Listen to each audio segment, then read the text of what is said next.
Bonjour, nous allons continuer le cours que nous suivions sur le climat et l'évolution de l'atmosphère. Nous avons terminé la partie qui parlait de l'évolution elle-même de l'atmosphère. Maintenant, nous allons parler du climat, précisément, et du système climatique. Beaucoup de choses que l'on va voir aujourd'hui dans la première partie, enfin les deux premières parties de ce cours, sont des choses que vous avez déjà vues. On va pouvoir passer dessus plutôt rapidement. Et on va utiliser après ce que l'on a vu pour expliquer les enjeux actuels qui se posent autour du climat. Donc cette partie va parler de la complexité du système climatique. Et la première chose qu'il faut bien comprendre, c'est que le climat et la météorologie sont deux choses différentes et que parler de climat et parler de météorologie sont deux choses totalement différentes. On peut avoir à un moment un effet météorologique qui est l'inverse de l'effet climatique tendanciel, c'est-à-dire celui de l'effet climatique sur plus de temps. Le climat comme la météorologie vont parler de l'atmosphère. Et l'atmosphère, on va pouvoir quantifier son état à travers un certain nombre de valeurs. Les valeurs qui vont nous intéresser ici, ce sont la température, la pression, le degré d'hygrométrie, c'est-à-dire l'humidité dans l'air, la pluviométrie, c'est-à-dire les précipitations, la pluie, la neige, la grêle, etc. La nébulosité, c'est-à-dire c'est le couvert nuageux, savoir s'il y a beaucoup ou peu de nuages, des gros nuages, des petits nuages, etc. Et la vitesse et la direction des vents. Il y a d'autres grandeurs qui quantifient l'atmosphère que l'on pourrait utiliser, des degrés de pollution par exemple, ou la quantité d'UV qui passe à travers l'atmosphère, etc. Nous intéresserons, nous, pour simplifier, à ces 6 valeurs qui représentent déjà beaucoup. Lorsque nous allons parler de quelque chose qui se passe à un moment donné, à un endroit donné, nous allons parler de météorologie. On peut dire que la météorologie du 7 novembre à 14 h était du soleil sur Paris. On va pouvoir également dire ça pour n'importe quel endroit au monde. En revanche, dès que nous allons nous intéresser à quelque chose sur une plus grande échelle de temps, nous allons commencer à parler de climat. Le climat, ce n'est pas quelque chose qui est localisé dans le temps, c'est quelque chose qui est une tendance générale. Ce n'est pas le 6 novembre, ça va être le mois de novembre à Paris de manière générale. Donc nous allons travailler pour le climat sur des moyennes et en général sur des espaces, sur des échelles d'espace qui sont plus grandes aussi. Donc le climat se définit par un ensemble de moyennes de grandeur atmosphérique observées dans une région donnée pendant une période donnée. La conséquence, c'est que la climatologie étudie les variations du climat à moyen ou long terme. On va parler en termes d'années, de siècles, de millénaires. Et la météorologie étudie et prévoit des phénomènes climatiques à court terme. L'idée de jours, de semaines, voire de mois éventuellement, mais c'est tout. Il faut bien du coup comprendre que ce n'est pas parce que un jour il fait beaucoup plus froid que nous ne sommes pas sur une tendance climatique au réchauffement. Nous avons actuellement un réchauffement climatique, ça n'empêche pas que, en ce moment, en novembre 2020, les températures en France diminuent. Elles diminuent parce que nous entrons dans la fin d'automne, nous entrons en hiver, et donc les températures diminuent habituellement à cette période-là.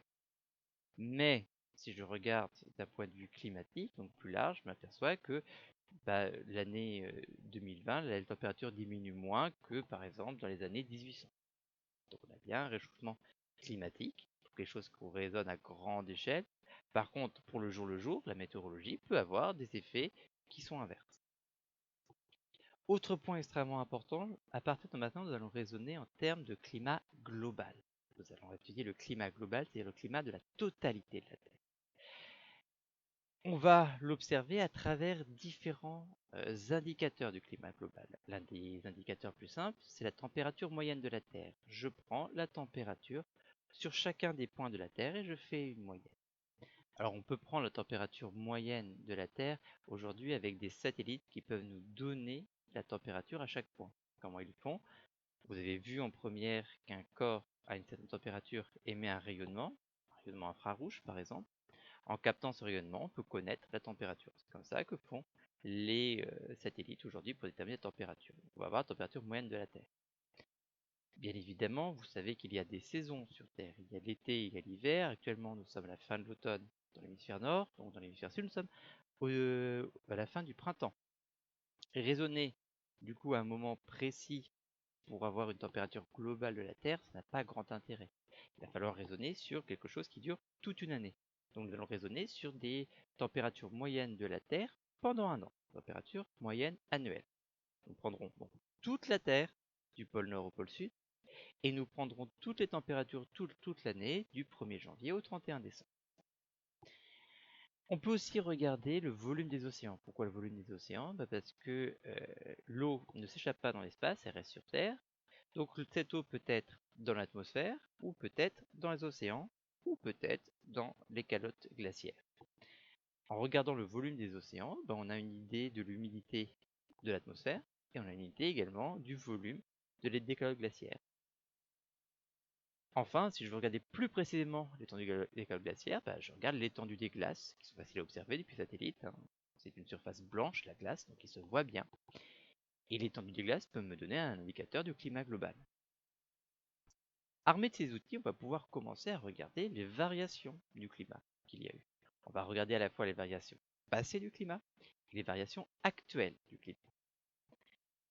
Pour cela, je vais commencer par regarder à travers plein d'indicateurs. Il y a plein d'indicateurs différents qui nous permettent les températures au cours des temps géologiques.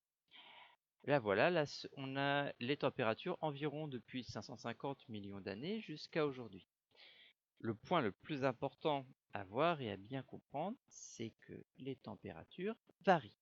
Elles changent entre des températures qui peuvent être très chaudes et des températures qui peuvent être très froides. Et la température mondiale varie. Nous avons donc des périodes chaudes, des périodes froides. Parfois les périodes froides sont longues, enfin c'est une période intermédiaire que je vous montre ici, mais une période froide longue, parfois c'est une période froide très courte. Même chose pour les périodes chaudes. Et actuellement, aujourd'hui, nous sommes plutôt dans une période froide. Nous ne sommes pas dans la période la plus froide qu'il y ait jamais eu sur Terre. Il y a déjà eu beaucoup plus froid. Il y a même eu tellement plus froid sur Terre qu'il y a eu au moins deux moments dans l'histoire de la Terre où la Terre ressemblait à ça. Une planète qui était quasiment entièrement recouverte de glace, sauf au niveau de l'équateur. Pourquoi ce phénomène? Vous savez, vous avez vu en première, qu'il y a un phénomène qui s'appelle l'albédo. L'albédo, c'est le phénomène qui fait que toute l'énergie solaire n'est pas captée et une partie est réfléchie. Et plus une matière est claire, plus son albédo est élevé, donc moins elle va absorber de lumière et plus elle va en réfléchir. Dans le cas ici des Snowball Earth, on a eu un refroidissement qui a commencé à mettre la glace, et la glace qui s'est déposée petit à petit a augmenté l'albédo, vu que la glace est très claire, c'est blanc. Donc encore moins d'énergie solaire a été captée, et on a fini par avoir une Terre où il fait très froid, et où il y a très peu d'énergie qui est captée. Vous me direz comment est-ce qu'on est arrivé à sortir de ces...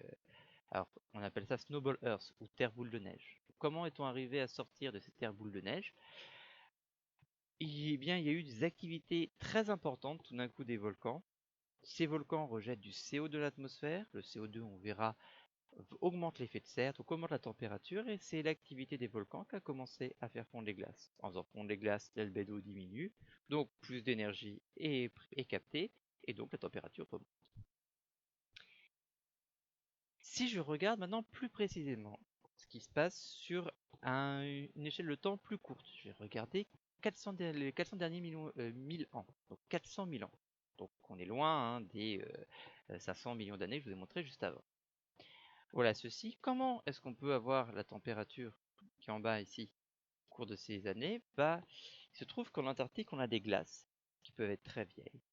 Et dans les glaces, vous me croirez sur parole si je vous dis qu'en regardant les atomes qui composent la glace, nous pouvons connaître la température qu'il faisait sur Terre.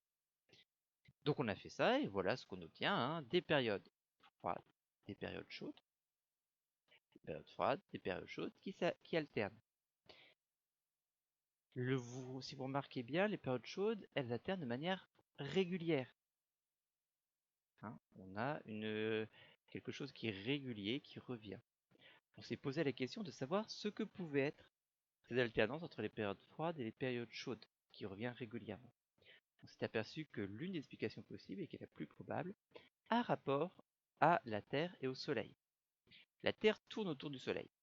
Mais il y a des moments où la Terre se rapproche du Soleil, il y a des moments où elle s'écarte du Soleil quand elle est à son extrémité maximale.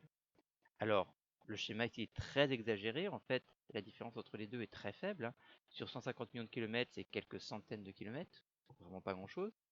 Mais ça suffit puisqu'on se rapproche à changer les températures. Et donc, les périodes où on se rapproche, on aura des hautes températures. Et passage où on s'éloigne, on aura des basses températures.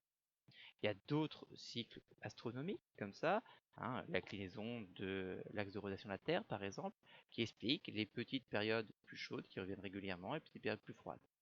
Les périodes froides ici, on appelle ça des âges glaciaires, et les périodes chaudes, des interglaciaires. Nous sommes aujourd'hui dans une interglaciaire. Donc ça, c'est lié à des phénomènes astrologiques qui reviennent régulièrement. Le premier point important, c'est que le climat de la Terre n'a pas cessé de varier depuis la création de la Terre. Il a varié tout le temps, il a changé tout le temps. Ces observations s'observent à toutes les échelles de temps. On a vu que certaines étaient liées à des phénomènes astronomiques. On a vu avec les volcans que certaines étaient liées à des phénomènes géologiques. Il peut encore y avoir d'autres phénomènes qui jouent, mais donc il y a des changements du climat de la Terre et des changements notamment de la température de la Terre. Ça, c'était sur le passé. Si on regarde maintenant ce qui se passe depuis peu de temps, récemment, on a une variation des températures qui se passent. Vous avez ici tous les points de température entre 1150 et ici ça s'arrêtait en 2015, les points précis, et en rouge ce qu'on appelle une courbe de tendance, c'est-à-dire une courbe lissée pour voir globalement ce qui se passe. Vous voyez qu'il y a des années chaudes, des années froides, pardon, des années chaudes, que ça peut changer, ça peut passer parfois d'une année chaude à une année froide assez facilement. Mais si je regarde la tendance générale, on voit que ça monte. On a une augmentation des températures. Et cette augmentation a continué après 2015, et elle a continué même de manière encore un peu plus marquée. Ça ne veut pas dire qu'on a une tendance au réchauffement du climat, donc on a un réchauffement climatique, ça ne veut pas dire qu'on ne peut pas avoir un coup une année froide. Et ce n'est pas parce qu'on a une année froide une fois qu'on n'est pas dans un réchauffement climatique. L'année 2021, je ne la connais pas, peut-être qu'elle sera beaucoup plus froide, ça n'empêchera pas le réchauffement climatique de se poursuivre. C'est pas parce qu'une fois une année, on a une année froide, que le réchauffement climatique s'arrête, ou même qu'on a un refroidissement climatique. Ici, on a bien une tendance à un réchauffement climatique. Donc on a quelque chose qui se voit, qui est net, qui est un réchauffement climatique. Les chercheurs se sont posé la question de savoir à quoi était dû ce réchauffement climatique. Et la réponse la plus probable, c'est ce qui a été le cas quasiment tout le temps auparavant, l'activité du Soleil. Le Soleil a une activité, il est donc plus ou moins chaud, donc plus ou moins, il donne plus ou moins de chaleur à la Terre, et donc ça change la température de la Terre. Donc, première chose, nous allons vérifier est-ce que le Soleil est à l'origine du réchauffement climatique que l'on observe actuellement. Vous avez les températures qui sont marquées dans le trait continu. Ici, c'est la courbe qui est juste avant, qui augmente. Vous avez l'activité solaire qui est indiquée ici par l'étirté. Vous remarquez que jusque dans les années 1940 environ, l'activité solaire augmentait, les températures augmentaient. On pouvait penser que c'était le Soleil qui, comme ce qu'il faisait autrefois, était à l'origine de l'augmentation de température. Mais à partir des années 50, l'activité soleil a baissé. Et encore plus, hein, on ne voit pas, mais encore plus après dans les années 80 et 90. L'activité du Soleil baisse, la température continue d'augmenter. Donc ça ne peut pas être l'activité du Soleil qui crée l'augmentation de température. On a donc regardé le deuxième élément le plus probable, qui était l'effet de serre. Et pour ça, on a regardé notamment le CO2 atmosphérique. Et le CO2 atmosphérique, on voit qu'il augmente. Et qu'il augmente de manière concomitante, c'est-à-dire dans les mêmes proportions que la température. Donc on a bien ici la preuve que c'est le CO2 atmosphérique qui provoque l'augmentation des températures.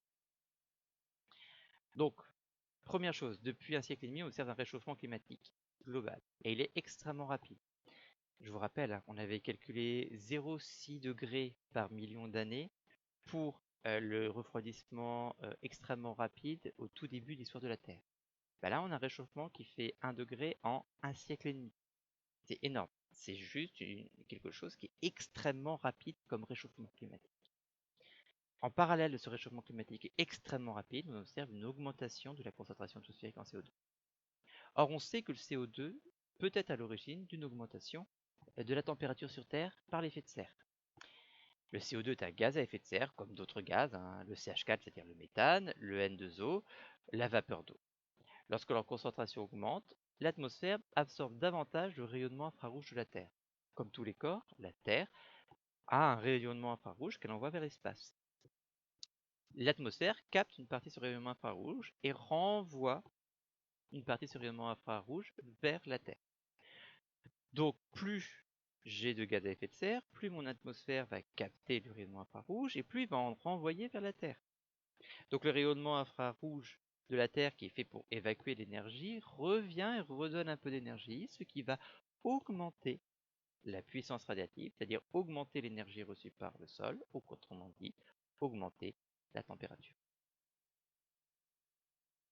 La puissance radiative supplémentaire entraîne une perturbation de l'équilibre radiatif terrestre. Elle supplémentaire est stockée par les océans, par le sol et par l'atmosphère, et c'est stocké sous forme de température. Donc l'océan est en train de se réchauffer parce qu'on a plus de CO2 dans l'atmosphère. Pourquoi on a plus de CO2 dans l'atmosphère et comment est-ce que le climat va réagir à ce surplus d'énergie, à cette augmentation de température? Ça, vous verrez ça en cours avec moi vendredi. Ce que vous avez à faire pour l'instant, c'est recopier ce cours et ça sera déjà pas mal pour l'enseignement scientifique. Je vous revois vendredi. Bonne semaine et bon courage à vous.